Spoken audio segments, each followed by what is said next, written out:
ईस्वी 1178 में गुजरात के चालुक्यों से मिली कड़ी पराजय के बाद मोहम्मद गौरी ने समझ लिया कि उसे भारत के हिंदू राजाओं पर हाथ डालने से पहले भारत के मुस्लिम अमीरों को जीतना चाहिए ताकि वह भारत में पैर जमाता हुआ धीरे धीरे आगे बढ़ सके। उन दिनों पंजाब में कई छोटे छोटे मुस्लिम अमीर शासन कर रहे थे जिन्हें महमूद गजनवी ने भारत में स्थापित किया था। इसलिए मोहम्मद गौरी ने गुजरात को छोड़कर पंजाब के रास्ते भारत में घुसने की योजना बनाई। उस समय पेशावर पर गजनवी वंश का खुसरो मलिक शासन कर रहा था। मोहम्मद गौरी ने ईस्वी 1179 में पेशावर पर आक्रमण करके पेशावर पर अधिकार कर लिया। ईस्वी 1181 में गौरी ने पंजाब पर दूसरा आक्रमण किया तथा सियालकोट तक का प्रदेश जीत लिया।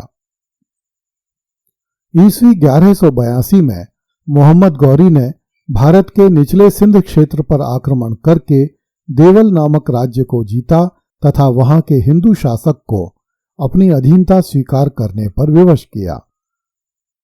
ईस्वी 1185 में मोहम्मद गौरी ने तीसरा आक्रमण लाहौर पर किया तथा लाहौर तक का प्रदेश अपने राज्य में शामिल कर लिया। इस प्रकार मोहम्मद गौरी गजनी से लेकर लाहौर तक के विशाल क्षेत्र का स्वामी बन गया। अब वह भारत के हिंदू राजाओं की आंखों में आंखें डालकर बात कर सकता था। लाहौर पर अधिकार कर लेने के बाद मोहम्मद गौरी के राज्य की सीमा पंजाब के सरहिंद तक आ पहुंची, जिसे मुसलमान इतिहासकारों ने तबर हिंद कहा है। सरहिंद का दुर्ग दिल्ली एवं अजमेर के चौहान शासक पृथ्वीराज तृतीय के साम्राज्य के अधीन था। मोहम्मद गौरी ने यहीं से चौहान साम्राज्य पर आक्रमण करने का निर्णय लिया। ईस्वी 1189 में मोहम्मद गौरी ने पृथ्वीराज चौहान के राज्य पर सीधा पहला आक्रमण किया तथा भटिंडा के दुर्ग पर अधिकार कर लिया। उस समय भटिंडा का दुर्ग चौहानों के अधीन था। पृथ्वीराज चौहान उस समय तो चुप रहा, किंतु ईस्वी 1191 में जब मोहम्मद गौरी तबर हिंद अर्थात सरहिंद को जीतने के बाद आगे बढ़ा तो पृथ्वीराज ने करनाल जिले के तराइन के मैदान में उसका रास्ता रोका। यह लड़ाई भारत के इतिहास में तराइन की प्रथम लड़ाई के नाम से जानी जाती है। अब तराइन को नराइन कहा जाने लगा है। फरिश्ता, निजामुद्दीन अहमद तथा लेनपूल आदि कुछ इतिहासकारों के अनुसार मोहम्मद गौरी एवं पृथ्वीराज चौहान के बीच ईस्वी 1191 एवं ईस्वी 1192 के युद्ध नारायण नामक स्थान पर लड़े गए, जिसे तारावदी एवं तराइन भी कहा जाता है। समकालीन लेखक मिन्हाज उस सिराज द्वारा लिखित तबकात-ए-नासिरी में तराइन नाम दिया गया है।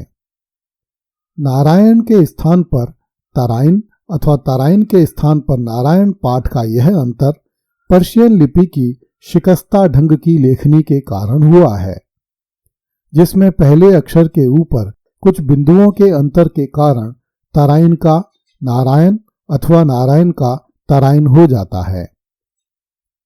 ईश्वरी प्रसाद ने मिडाइवल इंडिया में लिखा है कि अधिकतर इतिहास में इसे नारायण लिखा गया है, जो कि गलत है। गांव का नाम तराइन है।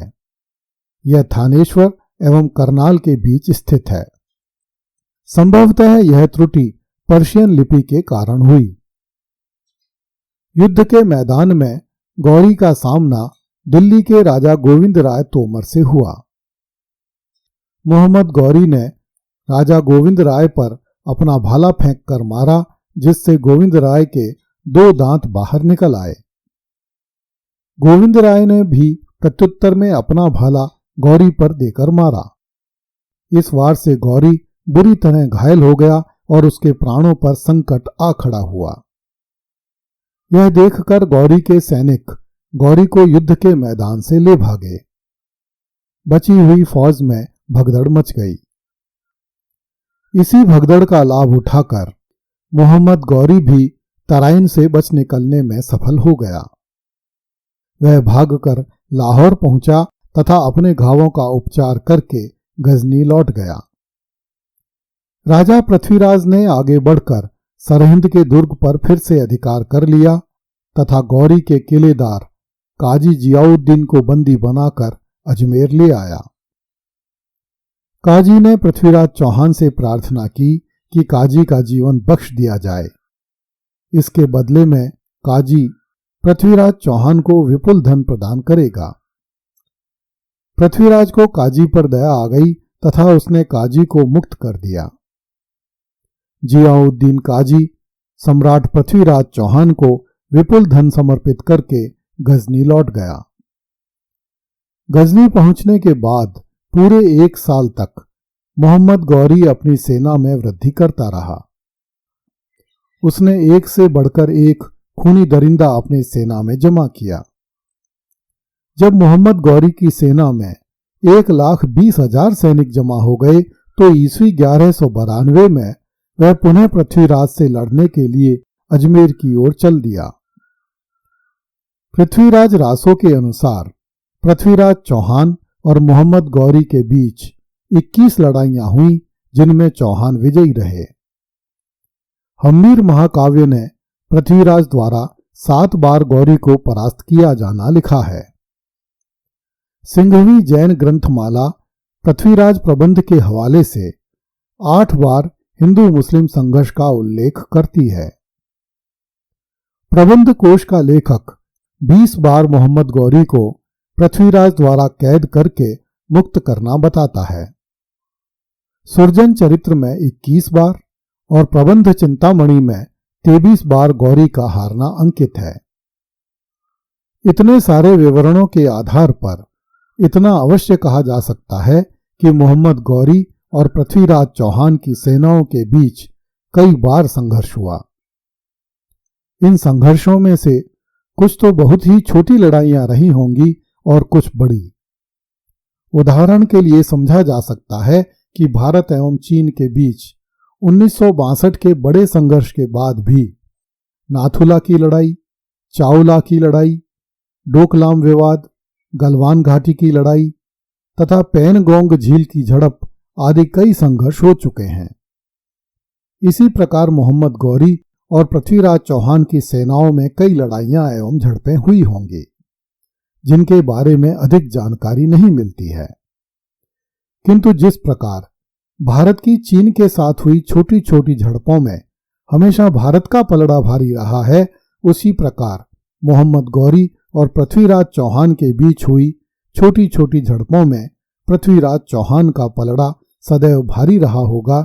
इसी कारण भारत के इतिहासकारों ने पृथ्वीराज चौहान द्वारा मोहम्मद गौरी को इतनी अधिक बार परास्त किए जाने के बारे में लिखा है। अगली कड़ी में देखिए, अत्यधिक महान बनाने के प्रयास में पृथ्वीराज चौहान का व्यक्तित्व विरूपित कर दिया लोक साहित्य ने।